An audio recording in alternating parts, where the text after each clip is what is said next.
PR isn't what it used to be, and yet public relations for brands couldn't be more important. Still, there's something about those two words, public relations, that feels a little, dated. Because today, it's no longer just press releases and crisis control. It's also creators, affiliates, algorithms, AI, and audiences rewriting the rules in real time. In this episode, I sit down with Mike Rush, partner at 360 PR Plus, and John Mathieu, VP Creative Director at Pearpop, to talk about the current state of PR and where it's headed next. On behalf of the Ad Club, I'm your host, Kristen Barth, and this is Shiny Objects. Let's get into it. While we all think we understand what the traditional definition of PR is, it does make your brain hurt to think about what that means in 2025. Bringing you two together, I thought would be so interesting in terms of having a real robust conversation about that. Because Mike, your background and your sole focus is like how this part of the industry sort of evolving and adapting as as things progress. And then John, your background on agency side for well over a decade, and then kind of evolving your career into the creator economy and how that niche element of PR has really grown into something huge. I just wanted to start with what we think the definition of PR is today, and then let's just rip it apart and redefine it and see where we end up on the other side. So, Mike, I want to start with you. I was going to say, go easy on me. I'm actually a podcast version. So, no, I'm happy to go first. What's interesting is coming off that first board meeting with the Ad Club, there was this conversation I was a part of where there was a story being told of the communications director or head of comms at this client meeting who was during dinner just frantically refreshing the Wall Street Journal, trying to grab the article. And before the client's son saw it or the Google alert went out, and the person at the office was like, is that what you do? Is that your job? And then you're copying and pasting in an email and you send them the article. I'm like, oh my God, such a lack of understanding. And also, we're the ones that have to deal with the fallout when your Cracker Barrel logo doesn't land. So the funny thing is, I've been doing this long enough where I've been handed so many ad campaigns that aren't on point or are tone deaf, and we're just expected to PR it. And, I think, when just taking a step back, the best PR campaigns we've worked on is when it's a truly integrated team and PR is considered from the outset. And sometimes even the idea starts more organically on the PR front. I'll mention a couple trends that we're seeing. PR is reputation management. It's thinking one step ahead. It's thinking about how the mob's going to grab a hold and bastardize your brand. And scenario planning. PR is also this nuanced specialty of how to speak to audiences. But I'd also say PR is rapidly evolving with generative engine optimization, GEO, influencer marketing, and affiliate too. If you aren't talking affiliate and you're in CPG, yikes. Yeah, I think you were talking about the mob, and I feel like that's such a huge piece of this when we think about what does public relations mean, and injecting your message into the public in the way that is designed to positively, reflect what the brand is trying to say. You never really know how it's going to take hold. PR really has become something that's hard to pin down. It reminds me of when influencers started doing this de-influencing thing. When you start to put marketing out there and content creators have the attention of so many people in their audience, they started to do this thing where they were actively de-influencing people from other brands. And that's just one example of how much power they have within the larger ecosystem of a PR push. It's shining so much light on what they do and how much control they have over the narrative. John, how has your career evolved from being the one that's building the story on behalf of the brand to now on the other, it's not necessarily on the other side of it, but now sort of craft what the narrative is going to be for the ones that are best suited to influence the output? Exactly. Now What I'm doing now is thinking really equally about who's delivering that message, the who, with what they're actually saying.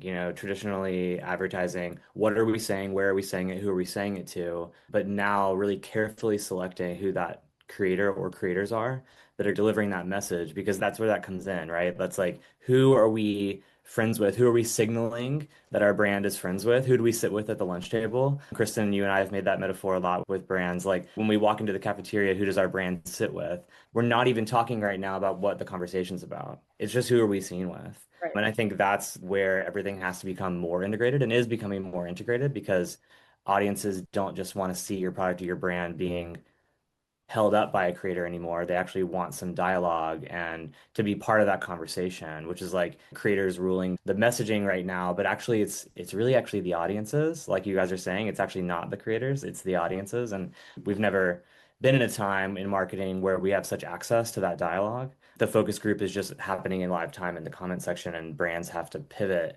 So advertising and PR are going to have to work more closely together, who and what we're saying. John, I was just going to add, when we sell and do business meetings, we usually lobby heavily for like PR being in control of influencer.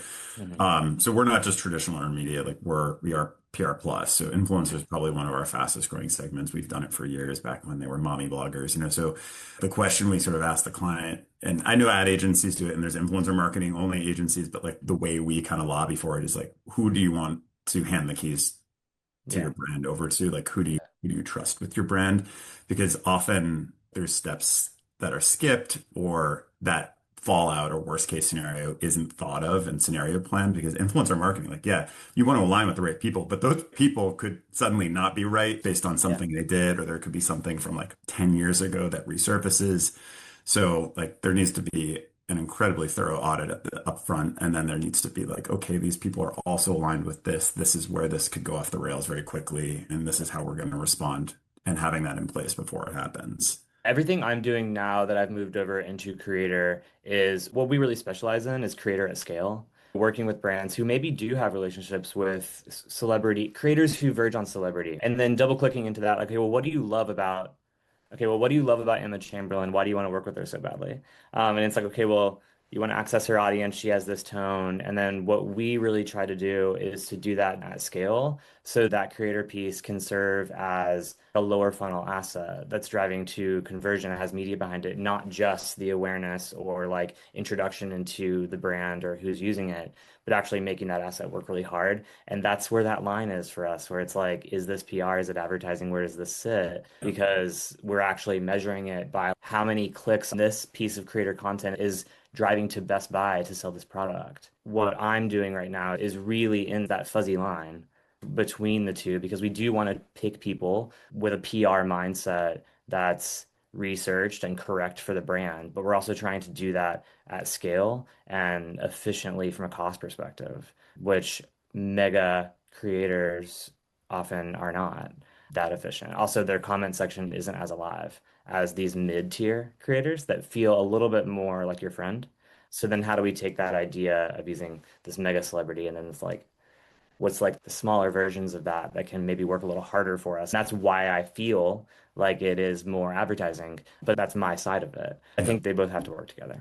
There's a thousand things I want to like branch off of within that. Yeah. I'll start with, we'll get into like measurement a little bit later because I definitely want to talk about what that looks like from both of your different seats. The subgenres of influencers I find really interesting, and how that has evolved in more traditional PR when you're doing some concepting around like what's going to make that perfect story. And oftentimes it is that hook of a celebrity, and that like the three ingredients, right, that are really going to perk the ears of a journalist and get picked up, and time of year, things like that. Influencers, content creators, celebrities, a mix of the three. John, we'll start with you.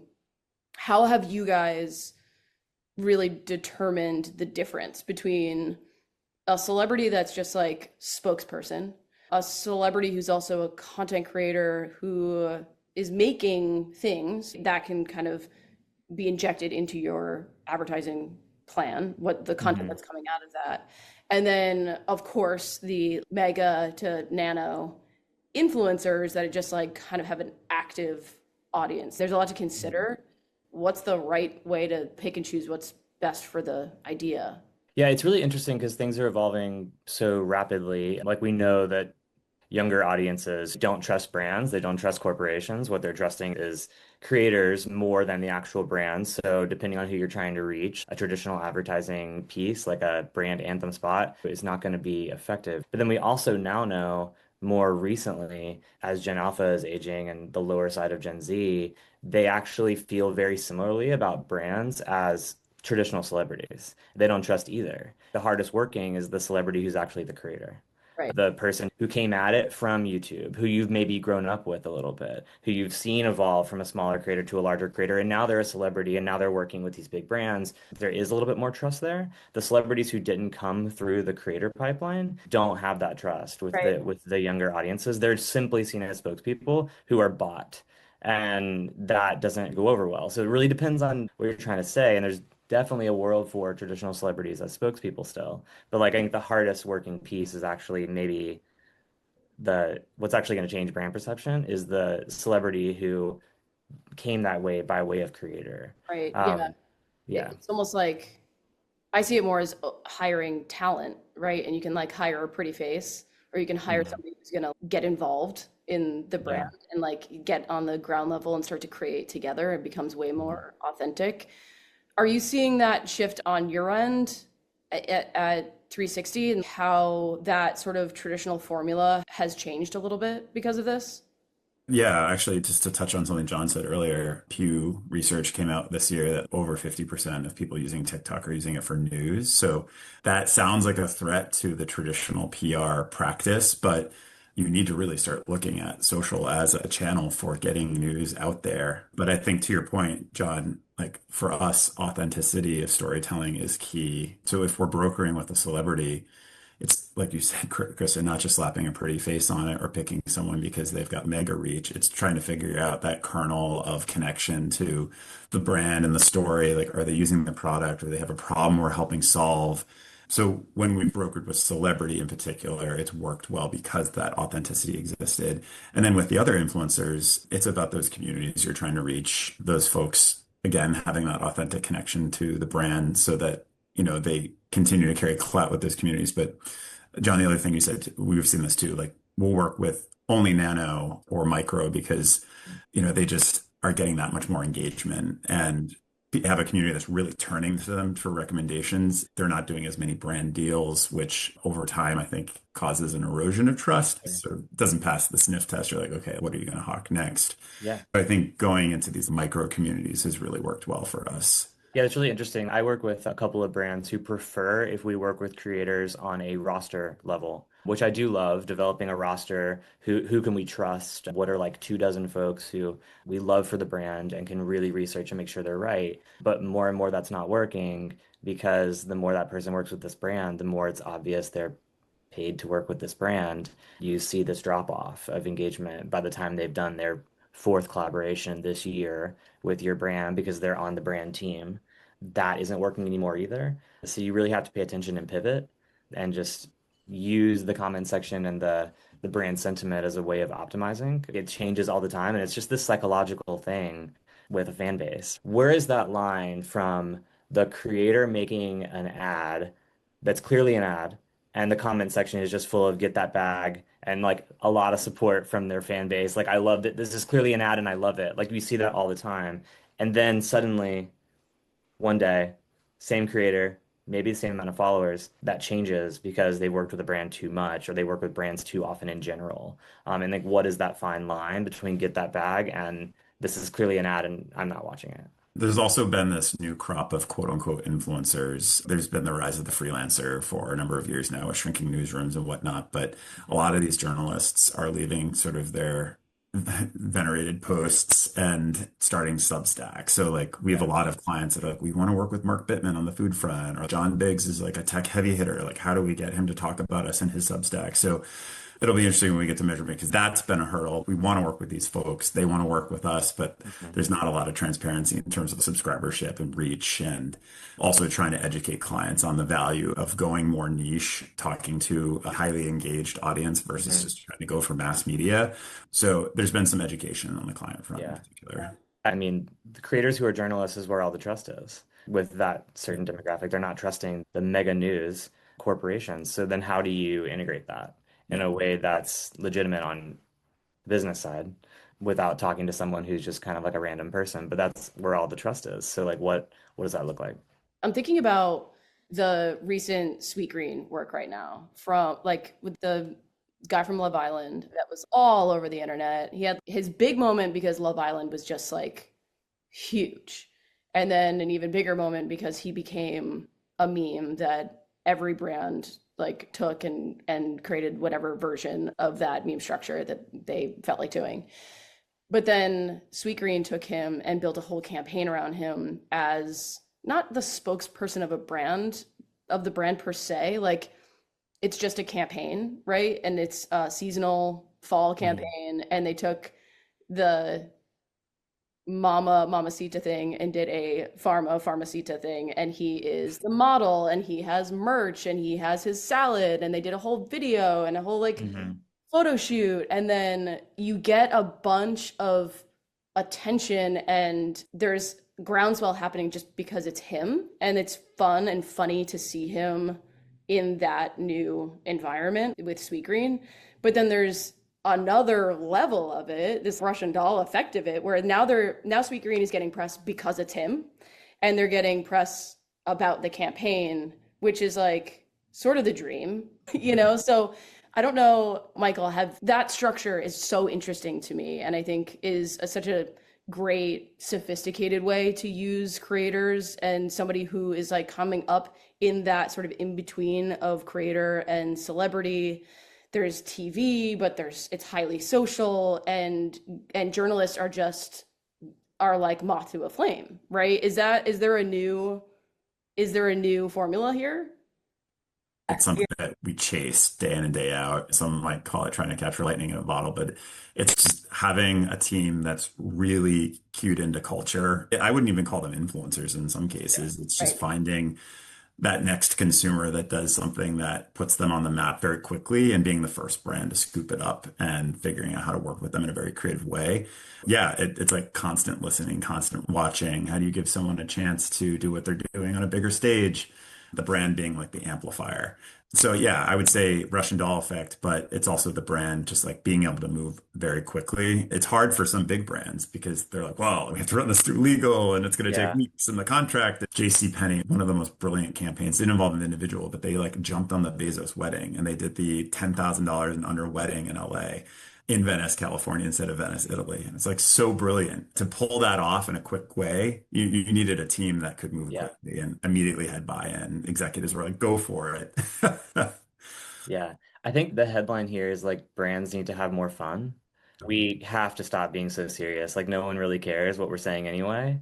So we have to have fun with it. Like yes, it should be safe. Yes, it should be researched. We should do our due diligence to make sure that it's not negligent in who we're picking and who we're aligning with. However, if you really want to seize the moment and be part of culture, you're going to have to move really quickly. And with that means taking yourself a little less seriously. I love what Sweet Green does. I think they treat their creators, and when I say creators, with Sweet Green, it can be anyone. It can be a massive celebrity or someone who's trending for 15 minutes, but they attach themselves to these people in the same way. It's like seasonal in the same way that their menu is seasonal, where they can do whatever they want, and then next year they're going to do something totally different. And it's not this massive statement. Like they launched that huge menu with Renee Rapp a couple years ago with this massive like merch line. They're not permanently collaborating with her. It was just this one thing when she was really popping off, and then using that as a way to get merch out. Now it looks like they're taking that same model. They're doing it with someone else who's trending now, but it doesn't mean these people are the final spokesperson for this brand. It's somewhere in between, and they're being really careful about how they're picking it, but it lives for a season only. I think that's really smart. It's a bit of a like risk reward thing, right? And Yeah. what level of risk your brand is willing to take and how kind of outside the box are you willing to think and Hmm. just to stay on the Sweet Green train here, Why not? the kale camo controversy was so interesting. It was so cool. They doubled down on this merch thing. They have absolutely no right to have super sick merch that I'm like, Mouse pads, it was socks. very cool. Yeah. And they got a lot of attention for that. And so, how do you determine the risk and the investment of doing something like that and how you're going to measure that? Like, how do you say our fan base is going to love these camo sweatpants, even though Hmm. we're a salad company and you see the press on it, you see the sales, you see all the content that's created around it. And that to me is like clearly measurable. But there are a lot of ways to do that. Like kind of get into this measurement conversation, which is such a huge part of it because it's a bit abstract oftentimes. And impressions is like, people are like, yeah, okay, impressions, but like what else? So I guess right now, what are you guys seeing as the baseline for how you are measuring work right now? And what is like dream scenario outside of like what every brand wants, which is to go viral uh, in terms of level of investment, risk and reward, and getting the right amount of attention for the investment and the cost that goes into a campaign. Yeah, I mean, right now I feel like we're seeing brands come from a creator perspective, which is the perspective I'm going to come with. It's like we're seeing a lot of brands come and ask for creators. The KPI they're bringing is kind of all over the place. So we have brands that still come to us in 2025 and say, "Hey, I need a creator to help me go viral." Okay, well, let's talk about the messaging because we're gonna have to get that right, I guess, if people are gonna talk about what we're saying. But trying to manage expectations of that. And then you have brands who I've worked with a couple of different like QSR brands who want to use creators to drive foot traffic to the store. And I think that's kind of an interesting one and really hard, obviously hard to measure. It's really interesting because obviously like creator is most measurable if it's going to be used as a digital Right. sale. I'm clicking through, I'm buying, whatever. But as you attach that to something like a sweet green, is it just audience sentiment? And typically that's what we can provide. If we're having someone actually do a mukbang outside of a KFC, I can't ensure that that's going to drive X amount of orders tomorrow. I can't promise that. But we can deliver a mood shift on the brand depending on who we're working with and the type of message they're bringing. So I think that's one thing you're seeing within that category specifically. Yeah. The way I would answer that is it depends on your objective. And it Yeah. depends on also if it's traditional media or if it's influencer marketing. Obviously, with like influencer marketing, you can get more granular with like click-through rates, cost per Yeah. engagement, and all these things. I would say like you had asked us in advance like our opinion on impressions. Like some clients like impressions still, but it's very much a vanity metric. We're trying to get closer to what will actually move the business. Clients that don't give you as an agency access, read-only access to like their Google Analytics, you can do a correlation between unpaid traffic and when you're having pulses in market aren't doing it the right way. We can usually triangulate when we have certain campaigns in market and how we're impacting overall traffic if like driving to the website is an objective.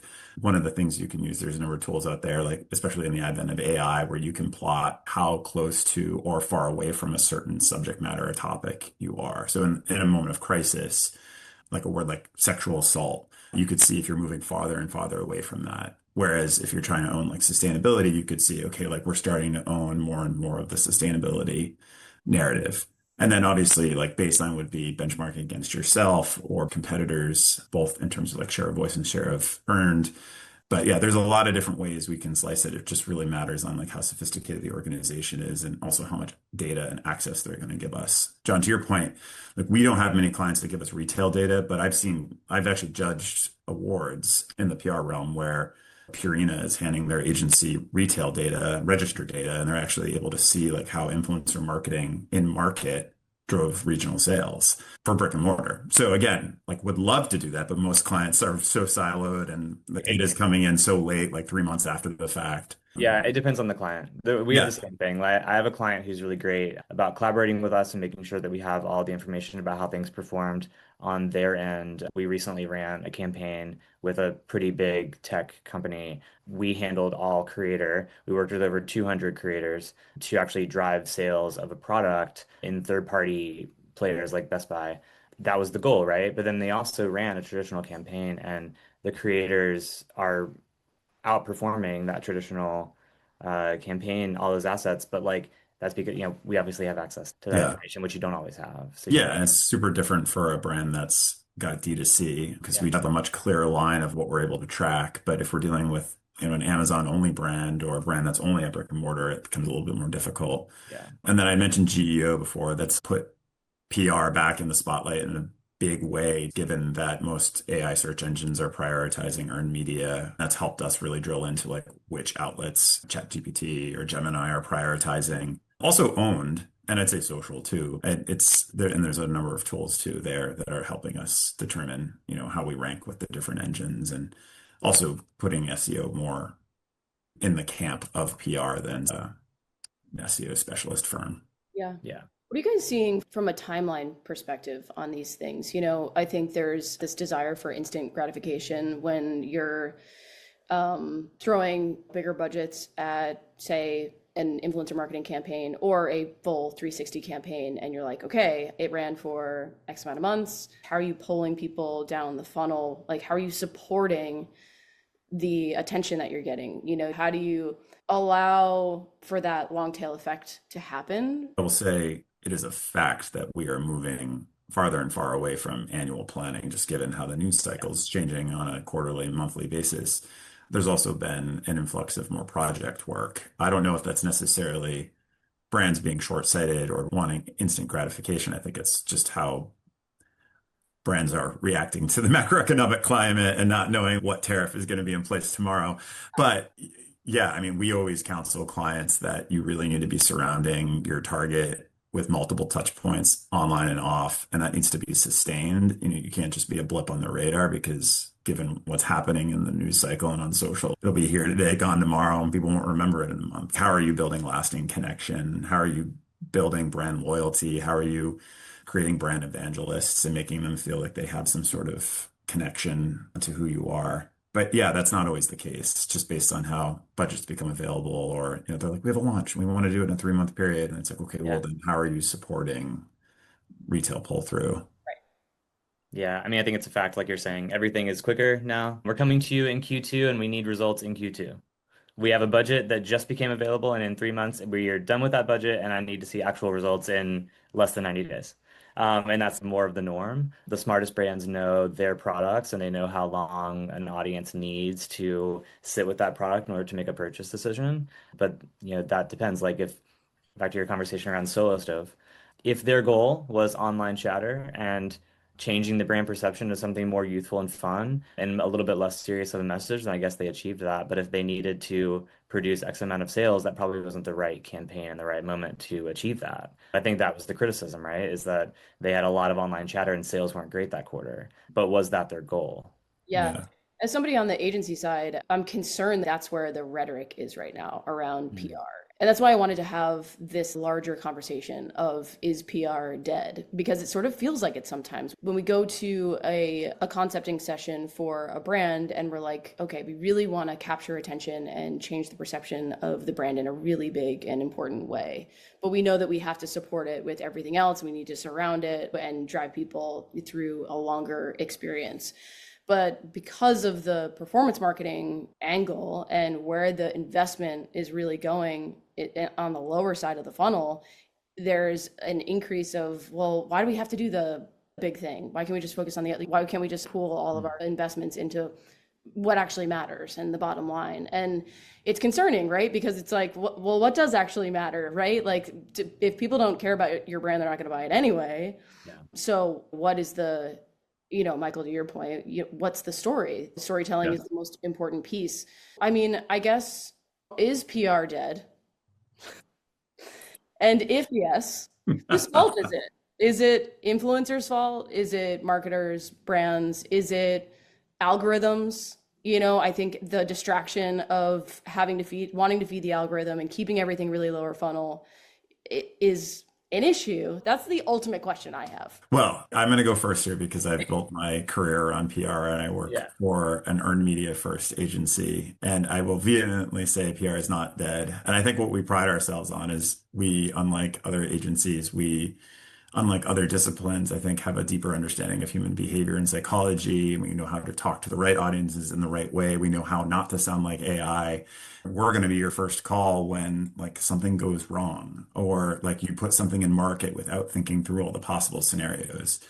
At the end of the day, it's all about relationships, whether it's relationships with creators, journalists, or even like your fans on social. So yeah, like I don't know. We've always been stewards of relationships, and I don't see our role really changing there. I think we often get the short end of the stick because of ad agencies with egos and bluster and sorry, but like it's true, you know, so like, oh, you're PR. It's like you're the smallest piece of the marketing budget, and we're going to hand things to you after the fact. But like, we're going to save your ass when you didn't do your research correctly or you didn't test something correctly, and the angry mob comes after you. Right. And a lot of that's based on relationships and being able to call a reporter or figure out how to message something correctly so that the CEO isn't skewered for just seeming totally tone deaf. So anyway, I'll get off my soapbox.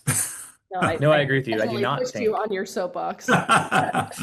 we put you up there. But yeah, I agree with you completely. I do not think that PR is dead. I also don't think that advertising is dead. I think that the mediums in which we execute them sometimes are. And I think that's where the confusion comes when you hear like PR is dead or advertising is dead. Well, it's changing. The execution is changing. If you think PR can only be the version that it was in the 90s or the early 2000s, getting a product in the hand of the right celebrity at the right time, or getting you press in the right publication that was printed on paper. If that's what you think it is, then I guess it's dead, but that's not what it was at its core. You're talking about the execution. So if the execution is changing, I actually think PR is more valuable than ever in a world where we are relying on what's happening in the comment section. PR is becoming so valuable. You're able to actually be a part of a conversation and you must respond as a brand, like in live time. It's actually less about you planning and more about, okay, what do we do now that comment happened? People are on the bandwagon of that comment.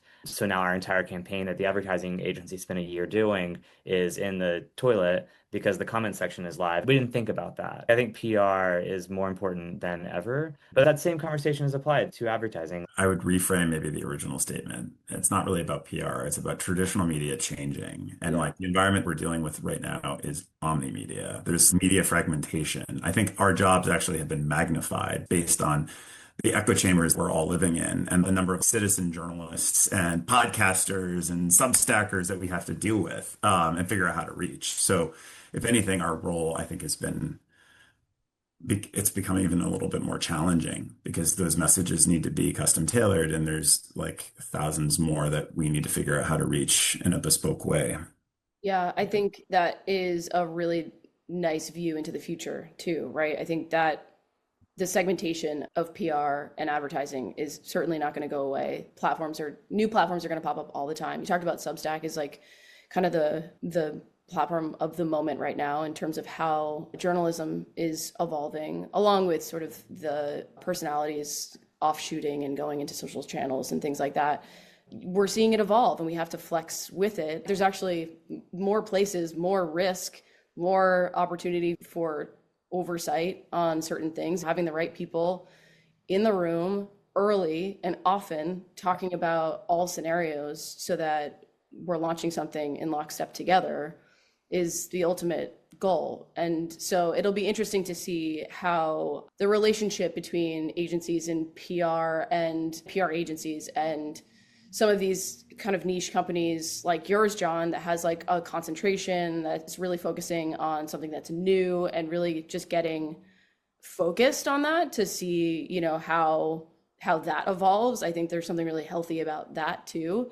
But I wanted to kind of throw that out there. I think like we kind of have a view into the future is like the ever evolving nature of the business. Is there anything else? Is there any sort of like big thing that you are forecasting for what the future from a PR standpoint and a creator economy standpoint? You know, it's kind of reached this critical mass point. I'm curious like where it could potentially be heading. Yeah, I mean, from a creator perspective, I think what we're seeing is creators are taking much more of the budget. They're much more of a consideration right now, but I also think there's a good chunk of marketers who think it's a fad or that it's fleeting. And I don't feel that it is. I think it's here to stay. But I think we need to change how we're using them. I think that what we're seeing now is brands are understanding what a lot of everyone on this call has known. It's that it's not just who, it's the what, and we need to actually make sure we're saying the right thing because these are the mouthpieces of our advertising now. They have to be part of the marketing mix, or else you're missing out on huge audience segments.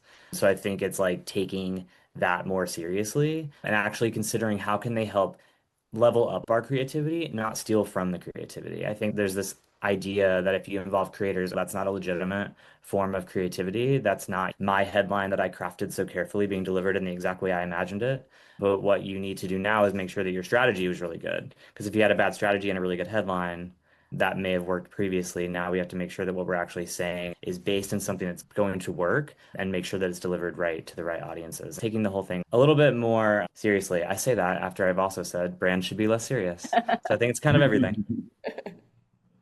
I'm actually going to focus on a different area than Yeah. influencer, although I could probably say a few things about influencer too and how that's changing. I'm going to bring it back to affiliate. If every major publisher is staying afloat because of affiliate, like affiliate's the number one conversation we're having when we're going into the offices of Hearst. If you're going to run PR successfully, you need to be fluent in affiliate. You need to understand what commission rates are being offered by competitor brands in your sector. You need to ask the right questions of the affiliate teams.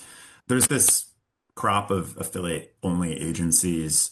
They might understand the financial end of it more, but I don't think they're running it the way they should be based on what I've witnessed. And it's because, again, a lack of an understanding of the story. Often they're just like e-blasting these commerce and market editors with a roundup of all the clients they're repping and the commission rates. They still need to understand what's the headline that's going to grab them, what's the ultimate story. We lead with that, and then we talk affiliate as part of the relationship and why they should prioritize our client. The other piece is, especially if you're an online retailer or a brand that has like D2C, educating the publishers on like when they should plan that shoppable editorial. It's not just pushing, it's having a dialogue around, hey, bar carts trend in the spring, or you should plan this type of content for the fall because this is when we typically see massive web spikes. They want that kind of data. They need help planning their articles because their articles ultimately drive revenue for them.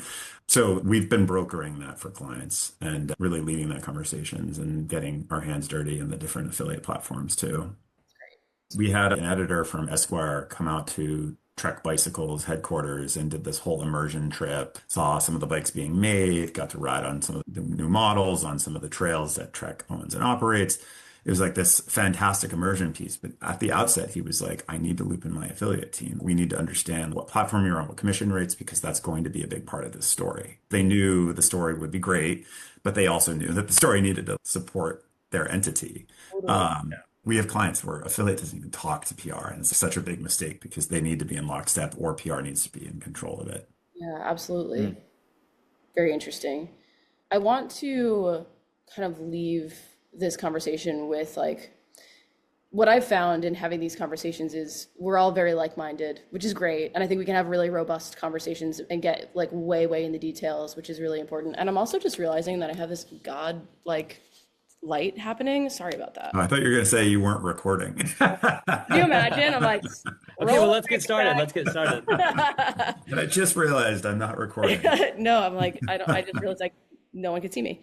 I wanted to just sort of end with a message to folks who are unsure about whether to incorporate PR into their consideration set for the planning year 2026 and how they should invest in something like that and if they should and why they should and how that can positively affect all the other decisions that they make and how it ultimately can amplify. And I think the same thing goes for influencer marketing. While we see a lot of people that like this has certainly gone mainstream and it's not sort of this like thing that you tack on to the side of a campaign, there are certainly marketers out there that are like, is it a passing trend? Is it really worth the investment?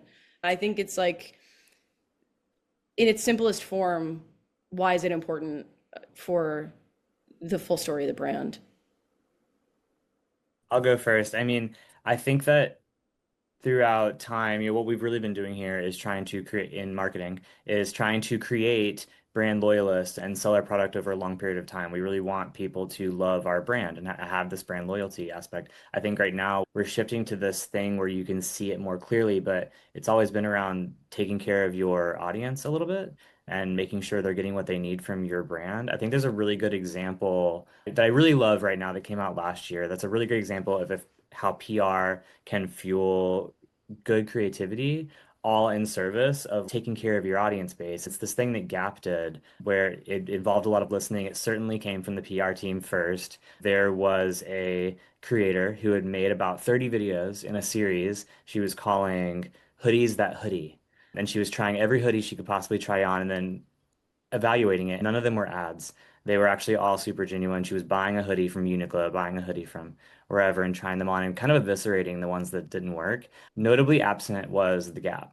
They weren't in the comment section. They weren't part of it at all. And it was about this thing that they really hang their hat on. They have great fleece. They're great in that department and they weren't being featured. So what they did is they actually reached out to her and brought her to Gap headquarters. They did a whole brand immersion day, but then they also had her sit down with the innovation team and the design team, and they designed the perfect hoodie to cap off her series. So after all of that research, and she never worked with the Gap, never talked about the Gap, the final hoodie in her series is this one that she designed with the designers at Gap that actually was sold in stores, and there was an entire ad campaign with her talking to her audience, bringing her audience into the app, probably for the first time because of her age bracket and the fan base she was actually talking to. And you're seeing this really great piece where something happened where they weren't in the conversation they wanted to be part of with the audience they wanted to speak with and engage with. So they did something that looks a lot more like brand collaboration. And then the final asset is very much in the advertising space and driving foot traffic of a new audience. And like I think that's a really good case study in how PR can fuel creativity and like what the future of this looks like. I'll make 2 points here. The first is not to harp on AI and GEO, but there's a seismic shift happening of like how consumers get their information and search for brands. It's all shifting to AI engines. And I mean, all the data is showing right now that it's prioritizing earned media and media, well, often legacy media, but like owned media as well. And you need to be able to communicate to those opportunities, those channels effectively. And a PR agency knows how to do that, or a PR person knows how to do that better than anyone else. The bigger point that I kind of wanted to make was there's this whole next generation expecting more transparency, more communication around values and value-led brands. Advertising can only do so much. Companies need to have executives that are visible and that have something to say, or at least being transparent about what's happening. And PR is running all of that. That's internal, external, all of the different stakeholders, whether it's consumers, whether it's investors, whether it's analysts, whether it's whomever. So it can't just be one unified message that you just push, push, push. There has to be like listening. There has to be customization of those messages to different audiences. And there's certain channels that like we can only reach that you can't pay for. You have to do it in a more authentic and grassroots way. So that's where we come into the picture. And then again, not to harp on this, but like scenario planning, crisis management, it's probably good to have a partner in place before you go and 100%. get stuff and someone to your customers and help you talk to your customers about price increases, tariffs, and like everything they're feeling and like why they can't find their product because there's supply chain issues. That's what we've been dealing with the last year or two in particular. So yeah, we wear multiple hats. I love that. You ended up perfectly defining what public relations means, which is so cool because we started this going like, I don't even know anymore. Is it just crisis management? It's something I hear a lot. Isn't PR just crisis management? I hear that all the time. Like, what? If you're living in a state of constant crisis. I Yeah, guess right. so, yeah. Which has been most clients. True. Yeah, it's very top of mind right now anyway. But my like very last thing is brand experience typically has been like, I guess in our brains, on the ground event based things. Yeah. I think the experiencing brands, and I love thinking about my marketing efforts this way. And the way that I concept is like, how is somebody going to experience the brand? And that can be on any platform, any channel. And I feel like a lot of the thinking and the concepting that happens at PR agencies is ultimately that too, is brand experience. And so do you think there's an opportunity to sort of almost take back what brand experience actually means from a buzzword point of view in our industry to sort of like reinvent that? Brand experience isn't just like events planning and things like that. It's like how you experience the brand. I think PR does such a good job of that, you know? So I guess the ultimate question, and this one's for Barb because she really wanted me to ask it, does it need a rebrand? Does public relations really, as a title, wholly exemplify what the output of a PR agency does?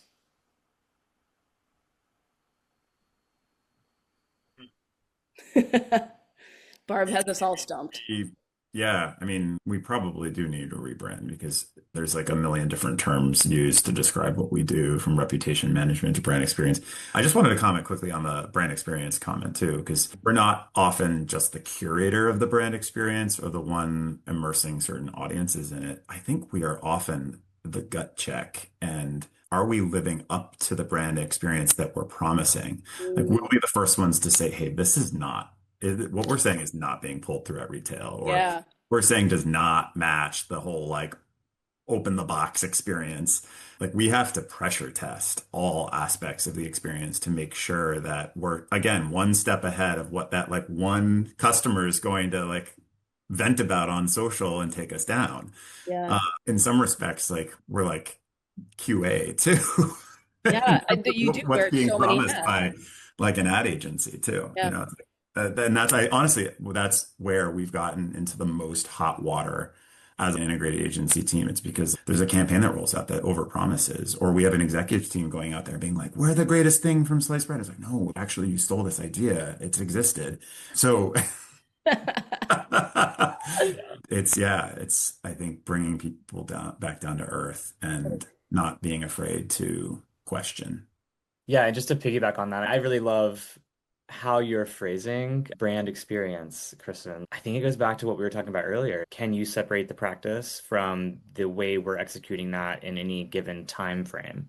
Brand experience became event, which was controlled by PR. If you actually flip those words, it's all about experiencing the brand. Is that what we're rebranding? Brand experience in a world where creators and PR in the social world we're living in now doesn't look the way it looked even 10 years ago. That doesn't mean brand experiences is dead. I mean, I think that's what needs the rebrand, where like that's what we're all doing together, is helping people experience a brand better. We got to this place where brand experience just meant event put on by the PR company for a very specific reason. And I think that's actually what's broadened, and creators are part of how someone experiences the brand. But so are so many other things. I think it's about making sure that we're all singing holistically. Yeah, I love that. I think that's like the ultimate takeaway for me in an effort to make sure that people are experiencing the brand in the way that we hope. And Yeah. it starts to put PR back at the center of what's needed to like actually pursue that properly and get the result that we promised. And it really does require everybody to be in the room at the same time as early in the process as possible. So I love that. I don't think that PR is a shiny object at all. I think it's here to stay. And I think it's crucially important.